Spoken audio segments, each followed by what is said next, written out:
Hello friends, SH classes में आपका स्वागत है। हम जीव विज्ञान की श्रृंखला को आगे बढ़ाते हुए आज एक नए टॉपिक की शुरुआत करेंगे।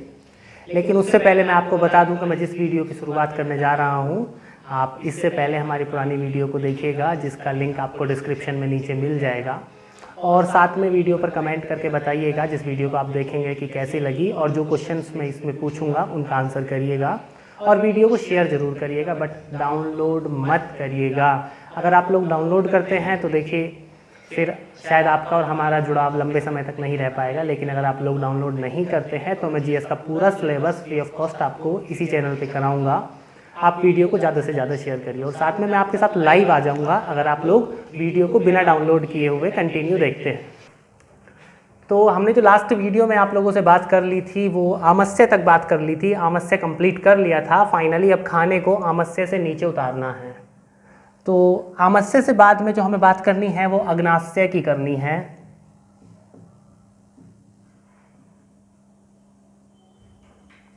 अग्नाशय यानी पैनक्रियाज की बात करनी है अब आप लोगों से।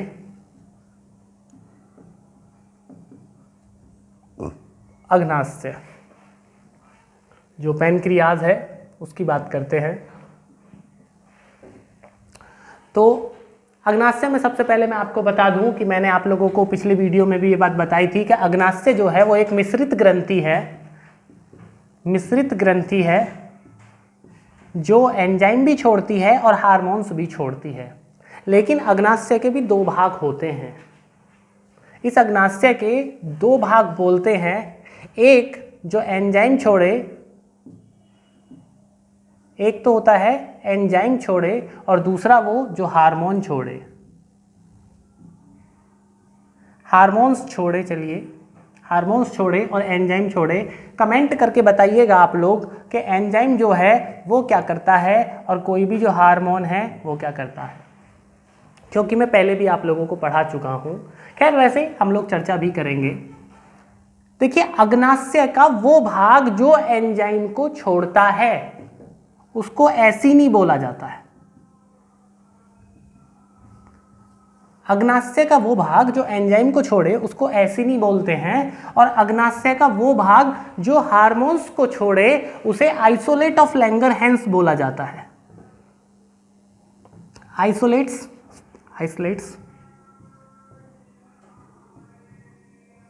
Isolates of Langerhans.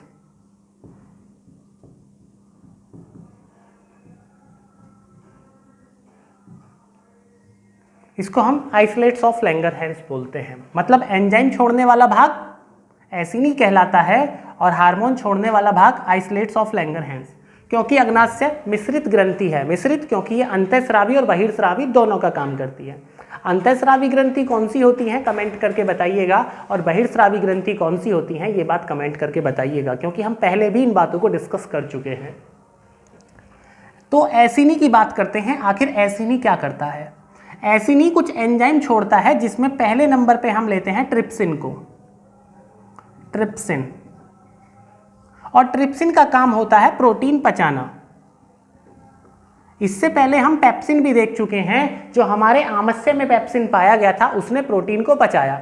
हम रेनिन देख चुके हैं जिसने दूध के प्रोटीन को पचाया, लेकिन कंप्लीट पाचन नहीं हुआ था, यानी पूर्ण रस नहीं हुआ था, पूर्ण पाचन नहीं हो पाया था। और एक और बात, यहाँ पर पूर्ण पाचन नहीं हुआ, अपूर्ण, मतलब कुछ प्रोटीन बच जाते हैं जिनका पाचन नहीं हो पाता है। जो पेप्सिन की बात करी थी, पेप्सिन यहाँ पर अम्लीय वातावरण में काम करता है, क्योंकि भाई खट्टा हो जाता है तेजाब के कारण।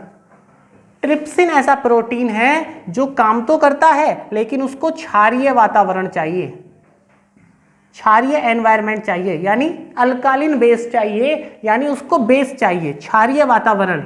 यहाँ पर क्षारीय वातावरण को बनाता कौन है? तो उसको क्षारीय वातावरण को जो बनाने का काम होता है उसको बनाने का काम करता है हमारा गॉल ब्लैडर, यानी पित्ताशय। आप लोगों ने सुना होगा पित्तरस के बारे में। पित्तरस के बारे में डिटेल में इसकी लीवर पे करूंगा आगे, अगले लेक्चर में लीवर पढ़ाते समय मैं इसकी डिटेल करूंगा, क्योंकि अग्नाशय का टॉपिक काफ़ी बड़ा हो जाता है।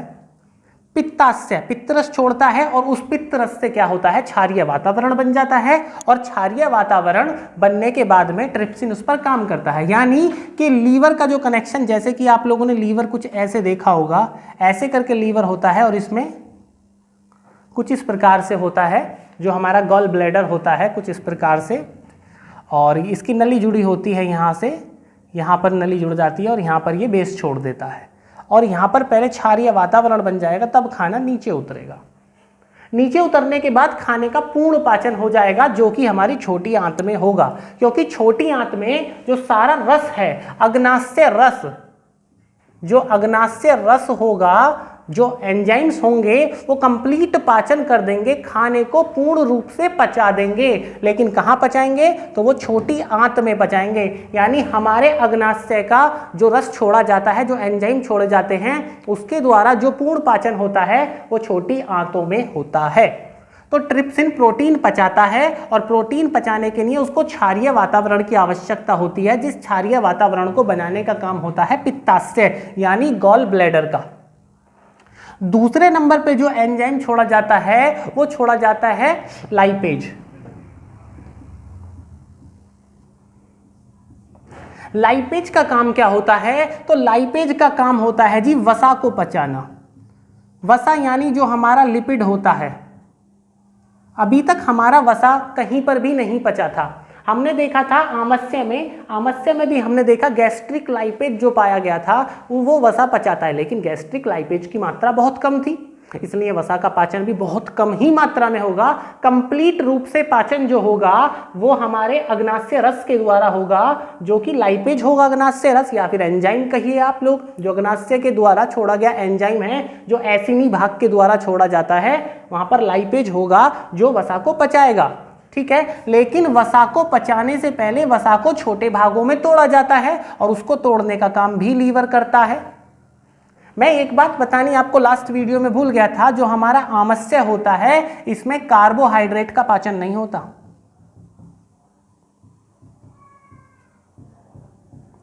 भाई हम आमस्य में क्या पचा रहे थे, प्रोटीन पचा रहे थे और थोड़ी सी वसा। कार्बोहाइड्रेट का बिल्कुल भी पाचन नहीं होता। तो कार्बोहाइड्रेट का पाचन कहां होगा, वो हमारा छोटी आंत में होगा। किसके द्वारा होगा, जो तीसरे नंबर पे कार्बोहाइड्रेट पचाने के लिए कुछ एंजाइम छोड़े जाते हैं, उसमें सबसे पहले जो छोड़ा जाता है वो छोड़ा जाता है भाई माल्टेज। माल्टेज छोड़ा जाता है और माल्टेज पचा देता है माल्टोज को। और आप लोग जानते हैं माल्टोज जो प्रकार है वो कार्बोहाइड्रेट का प्रकार है, जिसको हम डाइसैकेराइड बोलते हैं। उसके अलावा इसको ए कैटेगरी में रखते हैं, बी कैटेगरी में। माल्टेज के अलावा जो होता है वो सुक्रेज होता है। सुक्रेज किसको पचाता है भाई, सुक्रेज पचा रहा है सुक्रोज को। उसके अलावा जो तीसरा होता है वो गैलेक्टेज होता है या फिर लैक्टेज होता है। तीसरी कैटेगरी में हमारा लैक्टेज होता है।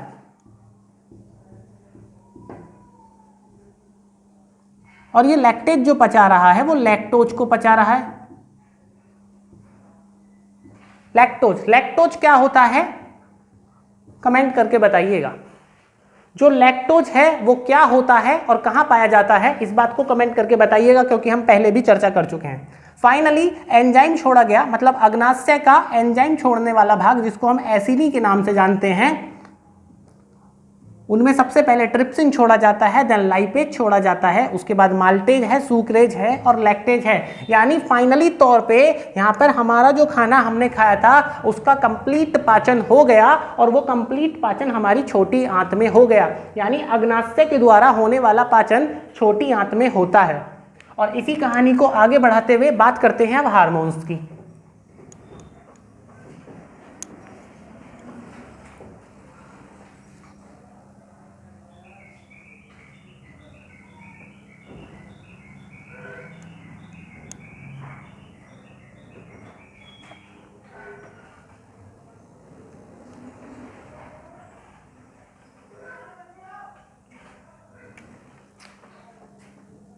हार्मोन्स यानी आइसोलेट ऑफ लैंगरहैंस, जो अग्नाशय का हार्मोन्स छोड़ने वाला भाग है उसको बोलते हैं आइसोलेट्स ऑफ लैंगरहैंस। जो 2 हार्मोन्स छोड़ता है, और दोनों ही काफी इंपॉर्टेंट माने जाते हैं, जिनमें से एक आपसे बिल्कुल परिचित है, जिसको हम बोलते हैं भाई इंसुलिन। इंसुलिन पहले नंबर पे इंसुलिन आता है, देन दूसरे नंबर पे आता है ग्लूकेगॉन। ग्लूकेगॉन, ये दोनों ही हार्मोन्स हैं जो काफी इंपॉर्टेंट हैं, और ये वाला ज्यादा इंपॉर्टेंट है और ये वाला उससे भी ज्यादा इंपॉर्टेंट है। वजह क्या है? वजह ये है कि इंसुलिन से लगभग सभी लोग परिचित होते हैं कि इंसुलिन क्या करता है, कैसे करता है, लेकिन ग्लूकेगॉन से सब लोग परिचित नहीं होते। इस कारण ग्लूकेगॉन ज़्यादा इंपॉर्टेंट हो जाता है एग्जाम की दृष्टि से। एक एक करके चर्चा करते हैं कि आखिर जो इंसुलिन है और ग्लूकेगॉन है वो करता क्या है। बेटा की बात करते हैं।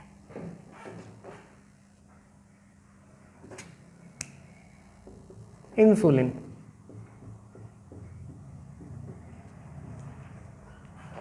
मैंने आपसे पहले भी बात करी थी कि जो हम लोग खाना खाते हैं, खाना हम लोग कब खाते हैं? जब हमारे ब्लड में ग्लूकोज की मात्रा कम हो जाती है। उस ग्लूकोज की मात्रा को पूरा करने के लिए हम खाना खाते हैं। आप लोगों ने देखा होगा, यदि आपको भूख लग रही है, आप लोगों ने क्या, भूख क्यों लग रही है? क्योंकि भाई 100 ml ब्लड में 100 ग्राम ग्लूकोज होनी चाहिए। वो 100 ग्राम ग्लूकोज कम हुई, आपकी भूख बढ़ गई। भूख बढ़ी, आप लोगों ने क्या किया? आप लोग खाना खाना चाहते हैं, लेकिन खाना खाने से पहले आप एक गिलास पानी में 4 चम्मच चीनी घोलिए और उसको पी जाइए। उसको पीने के बाद में आपकी भूख खत्म हो जाती है। क्या कारण होता है? क्योंकि जो ग्लूकोज की मात्रा आपके ब्लड में कम हुई थी, आपने डायरेक्ट ग्लूकोज दे दी, और उस डायरेक्ट ग्लूकोज को देने के कारण आपकी भूख खत्म हो गई।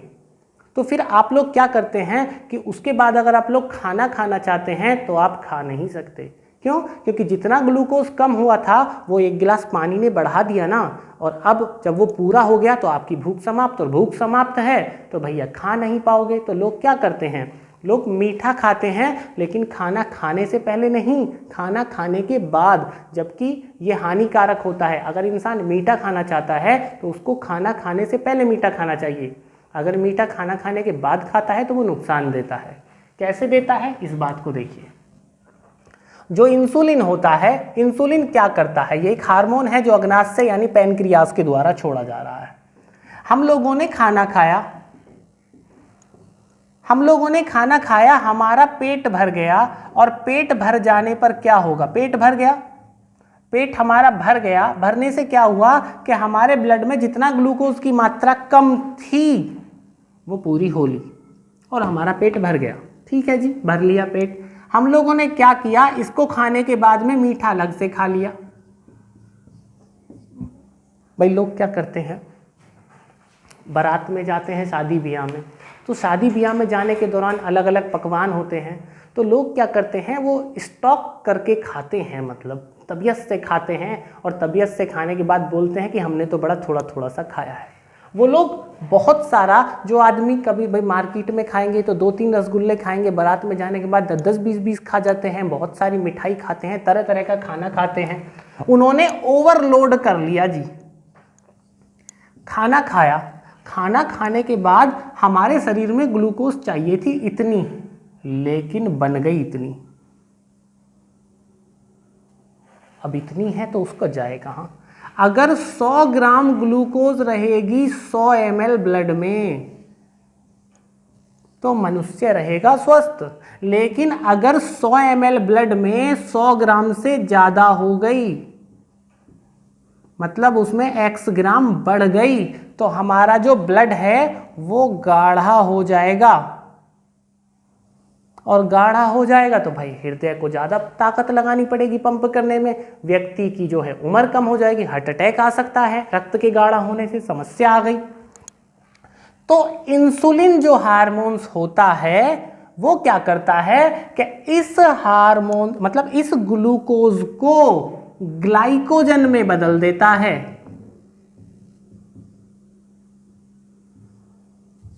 ग्लाइकोजन,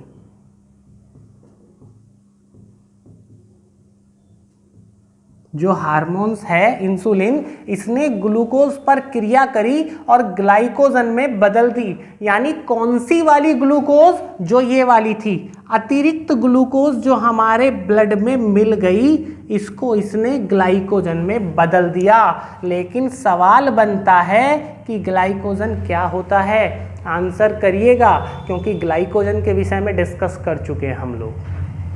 ये ग्लाइकोजन क्या है कमेंट करके बताइए। पिछली वीडियोस में डिस्कस कर चुका हूं आप लोगों से कि ग्लाइकोजन होता क्या है, अच्छे से बताया बहुत आराम से मैंने ग्लाइकोजन के बारे में आपको। तो इंसुलिन ने जो हमारा अतिरिक्त ग्लूकोज था, यानी अतिरिक्त कितना था भाई? ये वाला अतिरिक्त है, इतना ही तो चाहिए हमको, इतना निकाला और बाकी सबको ग्लाइकोजन में बदल दिया ग्लाइकोजन में, और इसका काम खत्म।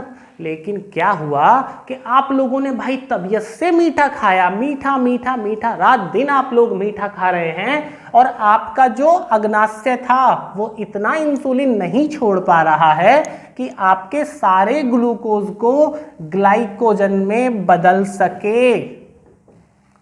तो आपको बीमारी हो जाएगी। कौन सी बीमारी हो जाएगी? मधुमेह की बीमारी हो जाएगी। हिंदी में नहीं, अंग्रेजी में लिख देते हैं भाई, क्योंकि मधुमेह से कभी आप लोग परेशान हो जाएं। इसको भाई आम भाषा में तो हम लोग शुगर के नाम से जानते हैं, बट शुगर बीमारी नहीं होती है, शुगर तो मीठा होता है। डायबिटीज,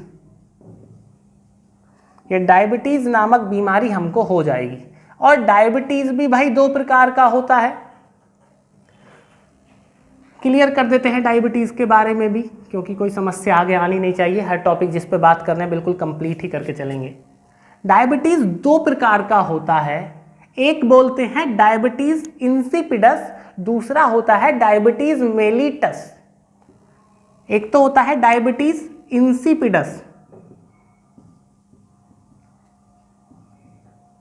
इंसिपिडस, ये पहला हो गया। देन दूसरा होता है डायबिटीज मेलिटस। क्या होता है भाई इंसिपिडस और मेलिटस? देखिए जरा। जो डायबिटीज इंसिपिडस होता है, ये एडीएच के कम होने से हो जाता है। कम होने से या बढ़ जाने से, मतलब एडीएच के असंतुलन के कारण। ADH anti diuretic hormone, full form लिख देता हूं, एंटी डायूरेटिक हार्मोन। भाई दिमाग के द्वारा, दिमाग यानी जो हमारी मास्टर ग्लैंड यानी pituitary gland, master gland, Piyush ग्रंथि, पिट्यूटरी ग्रंथि या मास्टर ग्लैंड के नाम से जानते हैं, उसके द्वारा रिलीज किया जाता है। बट एक्चुअल में मास्टर ग्लैंड नहीं है वो, अगर देखा जाए तो, क्योंकि वो भी तो हाइपोथैलेमस के इशारे पे काम करती है। हाइपोथैलेमस में माइंड पढ़ाते समय आपको बताऊंगा, बड़े रोचक तथ्य हैं वहां पर भी। एंटी डायूरेटिक हार्मोन क्या होता है? एंटी डायूरेटिक हार्मोन के कम हो जाने पर हमको होती है डायबिटीज इंसिपिडस नाम की बीमारी, जिसमें हमको मूत्र त्याग करना पड़ता है भाई बार बार। यानी मानव को मूत्र की बीमारी लग जाती है बार बार, और इसका मीठा खाने से कोई संबंध नहीं होता, ना ही इसका इंसुलिन से कोई संबंध है। ये तो जो हमारी मास्टर ग्लैंड या पीयूष ग्रंथि है, उसके द्वारा एंटी डायूरेटिक हार्मोन की मात्रा कम रिलीज करी जाती है, और ये हार्मोन होता है जो मानव शरीर में पानी को नियंत्रित करता है। और उस पानी का नियंत्रण तब होगा जब इसकी मात्रा सफिशिएंट होगी। इसकी मात्रा कम अगर छोड़ी जा रही है तो मानव को बार बार पेशाब लगेगा। कैसे लगता है, कैसे कम होती है? हम लोग चॉकलेट खाते हैं तो इसकी मात्रा कम हो जाती है, हम लोग चाय पीते हैं तो इसकी मात्रा कम हो जाती है, हम लोग कॉफ़ी पीते हैं तो भी इसकी मात्रा कम हो जाती है। यानी चाय, कॉफ़ी, चॉकलेट अगर आप लोग तुरंत खाएं और पानी पी लें तो आपको थोड़ी देर में मूत्र लगता है। क्यों? क्योंकि एडीएच चाय ने कम कर दिया, आपके शरीर में जो पानी ज़्यादा हो गया उसको तुरंत आपको वॉशरूम जाना पड़ेगा। तो दो प्रकार का होता है डायबिटीज, एक इंसिपिडस एक मेलिटस। इंसिपिडस में क्या होता है कि इस कंडीशन में आप लोगों को बार बार मूत्र जाना पड़ता है। बट जो डायबिटीज मेलिटस होता है, जिसको हम आम भाषा में शुगर के नाम से जानते हैं, मधुमेह हिंदी में बोला जाता है, मधुमेह की बीमारी मानी जाती है मेलिटस।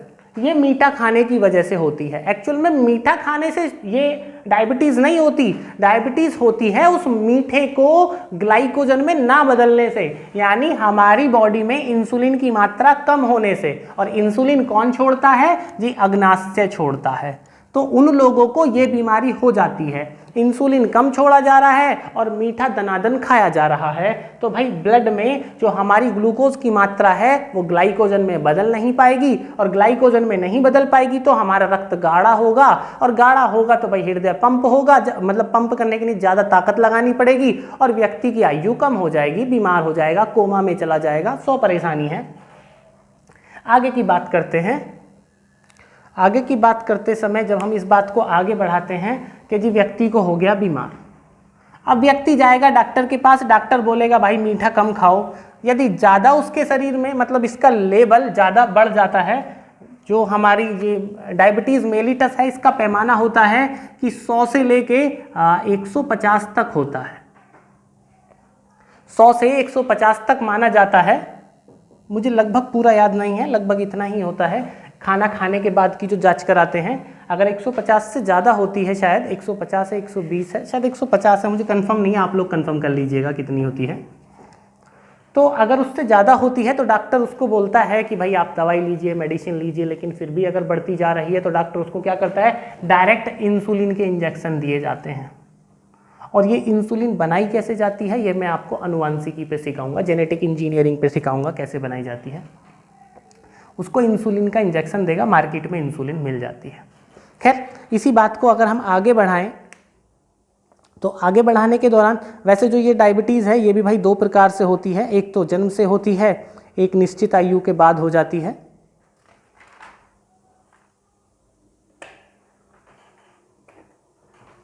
एक तो जन्म से होती है, एक निश्चित आयु के बाद जो मेलिटस होती है। ये भी दो टाइप की होती है, पहली टाइप होती है और एक सेकंड टाइप होता है। ये जन्म से बच्चा पैदा होगा, डायबिटीज़ ही लेके पैदा होगा, एक निश्चित आयु के बाद हो जाती है भाई। अग्नाशय से भाई इंसुलिन कर रहा है हमारा, लेकिन कहानी क्या होती है, इंसुलिन का तो ये काम हो गया, एक दूसरा भी तो है हमारा, एक दूसरा हार्मोन है जिसको हमने ग्लूकेगॉन बोला था। ग्लूकेगॉन आखिर कर क्या रहा है?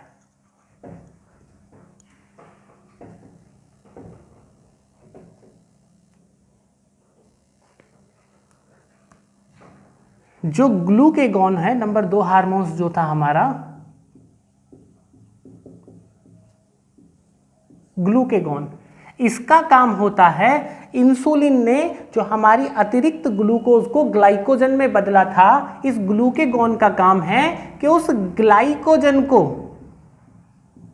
जो ग्लाइकोजन बन गई है, उस ग्लाइकोजन को वापस ग्लूकोज में बदलेगा, वापस ग्लूकोज में बदलेगा, ग्लूकोज में। यानी ग्लूकेगॉन का काम है मानव के पास जो ग्लाइकोजन स्टोर है उस ग्लाइकोजन को ग्लूकेगॉन में ग्लूकोज में बदल देगा, ग्लूकोज में बदल देगा, और व्यक्ति भैया ऊर्जा बनाता रहेगा। ये करेगा कब? ऐसा तब होगा जब व्यक्ति को 2-4 दिन खाना नहीं मिलता। भाई व्यक्ति भूख हड़ताल पे बैठा है, और भूख हड़ताल पे बैठा है तो खाना नहीं है, कोई भी है। अब भूख हड़ताल चाहे तो घर वालों के विरोध में हो, या सरकार के विरोध में हो, या फिर समाज के किसी और के विरोध में हो, मतलब भूख हड़ताल कैसी भी हो। अगर व्यक्ति भूख हड़ताल करता है तो अगर कोई भी व्यक्ति है वो भूख हड़ताल करता है तो उसके पास जो ये ग्लाइकोजन है ये बदलेगा ग्लूकोज में। यानी व्यक्ति अपने ग्लाइकोजन से ऊर्जा प्राप्त करेगा। कितने दिन तक ऊर्जा प्राप्त करेगा? ये लगभग जो प्राप्त करेगा 8 से 9 दिन तक करेगा, अगर पानी बराबर पी रहा है। भाई भूख हड़ताल खाने की होनी चाहिए, पानी की नहीं। अगर पानी की भी साथ में है तो जल्दी चल देगा, क्योंकि शरीर में पानी की कमी हो जाएगी। भाई 8 से 9 दिन तक वो भूख हड़ताल करी उस व्यक्ति ने, और भूख हड़ताल कर दी तो जी कोई समस्या नहीं है, वो इतने दिन इससे काम चल गया। जब उसके पास में ग्लाइकोजन खत्म हो गई, तो ग्लाइकोजन खत्म होने के बाद वसा मैदान में आती है, जो लिपिड है उसका। वसा क्या करती है? वसा का काम होता है भाई, वसा उसकी 3 से लेके 4 दिन की आयु बढ़ा देती है। 3 से 4 दिन की या 2 से 3 दिन की आयु बढ़ा देगी। 2 से 3 दिन ही मानते हैं, चलिए हम 2 से लेके 3 दिन की आयु बढ़ा दी।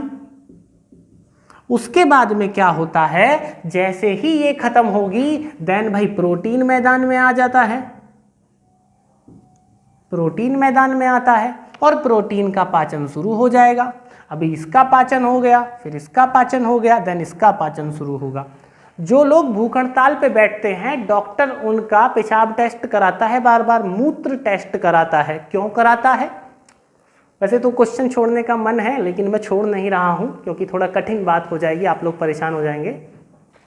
डॉक्टर क्या करता है? उनका मूत्र का टेस्ट कराता है बार बार। क्यों? क्योंकि वो देखता है जैसे ही मानव के शरीर में प्रोटीन का पाचन शुरू हो गया, उस प्रोटीन के पाचन के शुरू होने के तुरंत पश्चात उसके मूत्र में कीटो बॉडी पाया जाएगा।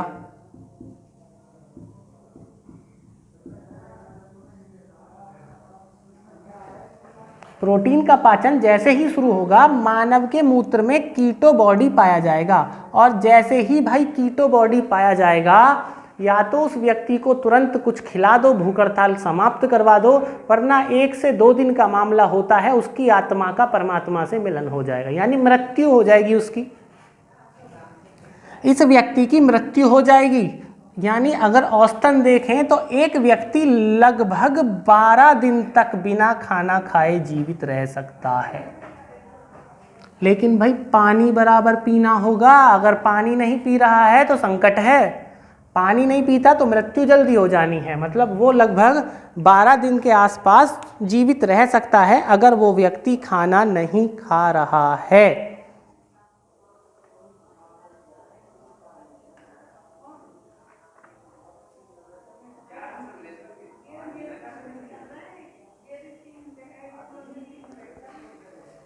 भाई लगभग हमारा जो अग्नाशय है, जितनी बातें अग्नाशय में थी वो समाप्त हो चुकी हैं, और इससे आगे की कहानी हम अगली वीडियो में आप लोगों के साथ शेयर करेंगे।